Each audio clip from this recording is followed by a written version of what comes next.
Well, hello everyone. So if you watch my channel, you know that I collect video games. I consider myself to be a curated collector. Curated collecting essentially means to have kind of specific requirements when adding games to your collection. So people that have curated collections will pick out games very kind of specifically to their tastes. There isn't a lot of It's a kind of about avoiding FOMO, really kind of building a collection that really is built around your very specific tastes. And it's also about very frequently reevaluating your collection, what you have, asking yourself, do I still want this? Am I likely to replay this? Did I actually mostly just buy this because of FOMO? Or is it something that I do genuinely want? I haven't been collecting video games for a very long period of time, but I have been a collector of various different things for, well, probably well over the last 10 years of my life.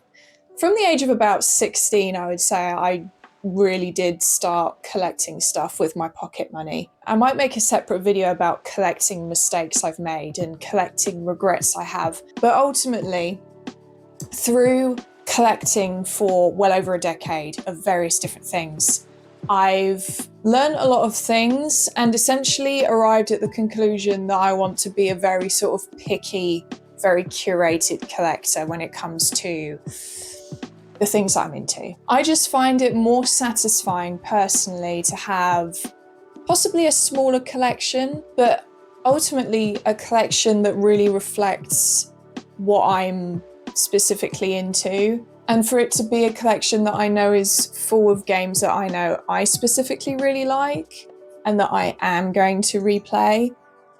And it's very easy to fall into the trap of FOMO. I've done it numerous times throughout my life, and sometimes it still happens because there's games that I know are very popular and I think, oh, why is that so popular? I want to try it. And it's not something that I've had personal interest in, really. For example, Pokemon. I've never really had any personal interest in Pokemon games, if I'm being honest with you, but because they're so popular, I always feel very tempted to buy a Pokemon game and try it out. But that's the other thing, is there's also a difference between thinking it through and actively buying a game because you're interested in finding out whether you're going to enjoy it and, you know, kind of trying to branch out of your sort of comfort zone with games and trying something new, and then FOMO buying stuff, because FOMO buying is very impulsive. Generally, I have made a lot of impulsive purchases. To be a curated collector, avoiding impulse buying is one of the most essential rules. So I have stopped pre-ordering things. I don't pre-order games, and I also don't pre-order manga anymore. I wait until it's been released. I hold off for a bit to see if I still want it 2 months from now after the pre-orders went live, or by the time it releases, do I still want it? Or will I pretty much completely forget about it? Because if I forget about it, that's a pretty good sign that I probably don't really care about the game too much. And also, reevaluating your collection regularly is also very important. Especially if you're like me and you have limited space, because I don't really have room for, I definitely don't have room for a massive game collection in my room. So yes, I do often reevaluate what I'm keeping. Essentially, if I'm not enjoying a game, then I'll just put it aside and I'm not keeping it. I will sell it. I do actually have a stack of games on my other bookcase that are all games that I bought, thinking that I'd like them, played them for maybe 5 hours or something and thought, I don't think this is really for me. And now they're on the unhaul pile. I keep a pile of games to unhaul and kind of just leave them aside. It's getting quite big though, because I haven't sold any of them. So I should probably get on with that. But anyway, reevaluating regularly is important. And when it comes to curated collecting, especially, everyone's collection is going to be very different because we all have very different tastes. And I think, personally at least, I get way more enjoyment and satisfaction as a collector when I'm collecting in a very curated fashion, because then I know that my collection is full just of stuff that I really love. My collection means a lot more to me then. And also, generally, it does mean that it's smaller, and I don't like to have a massive collection. Some people are fine with that, and that's great.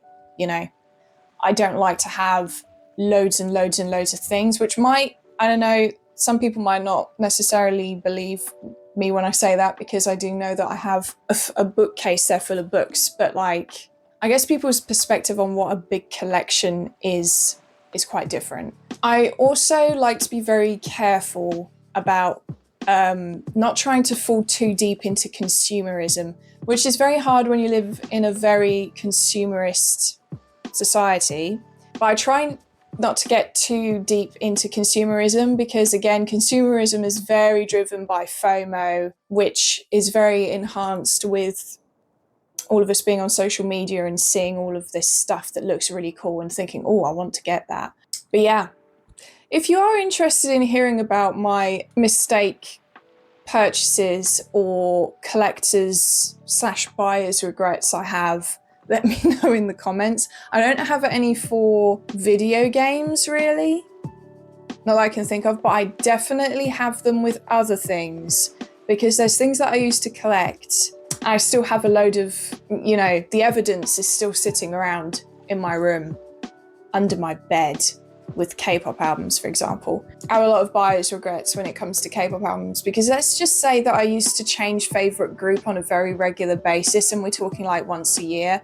So that meant that I would buy my favourite group's albums, and then my favourite group would change, and then often actually, I would completely lose interest in the groups that I liked prior, and then I'd have all of their albums. So I'm not perfect, is what I'm saying. When it comes to curated collecting, this is something that I've actively had to work on as I've gotten older. When I was in my teens, it was not curated. It was like I would be impulse buying all the time, and it's led to a lot of buyer's regret. So I hold off and wait. Like, for example, there's things that I'm considering buying, and I'm just holding off and being patient. Patience will be rewarded to you if you're a curated collector, especially. You will be rewarded if you're patient, because that's how you can really process what it is you actually want to buy. For example, I've been eyeing the Rune Factory Guardians of Azuma collector's edition. I don't really ever buy collector's editions, and it's not that I have anything against collector's editions. I think they're really cool, but they're more expensive than the average, you know, the physical game on its own. And obviously some of them come with really cool stuff, but a lot of the time, the things that they come with, especially in PAL region versions, North America seems to get way better collector's editions than PAL regions for some reason. But sometimes, you know, I might feel a bit tempted because I think, oh, but it looks quite good, but I don't actually know if I really like this game yet, because it hasn't actually released yet and I haven't played it. So I don't actually know whether I like this game enough to warrant buying a collector's edition, because I have a set kind of rule book with collector's editions. I only buy a collector's edition if it meets two requirements. First of all, I love the game, and I mean like really, really, really love the game. If it meets that requirement, then it has to meet the second one, which is that the contents of the collector's edition have to be worth it for me personally. And for me personally, I don't really care about little trinkets and things like that all too much. I want ideally to have a copy of the soundtrack. Ideally the full soundtrack, but if it's just a mini soundtrack, that's fine as well, especially if the soundtrack hasn't been released separately. And second of all, an art book. And then anything on top of that, it's usually trinkety things. So then I kind of weigh up how cool I think those trinkety items are. And then the other factor, of course, is price in that. Like if it's over £100, I'm more likely to be very kind of, I suppose, stricter with what the contents are than if it's cheaper. If it's like £70, for example, the Rune Factory Guardians of Azuma Collector's Edition is about 70 quid. Now that one, from a financial standpoint, seems more worth it because of the contents that you get with it. You actually get some pretty neat stuff in there, in my opinion, and it's 70 quid. If it was 120 quid, I'd be like, I don't know about that. But it's 70. So now I'm looking at it thinking, that is pretty good. And also, I did really like that game. I think I'm going to buy that one.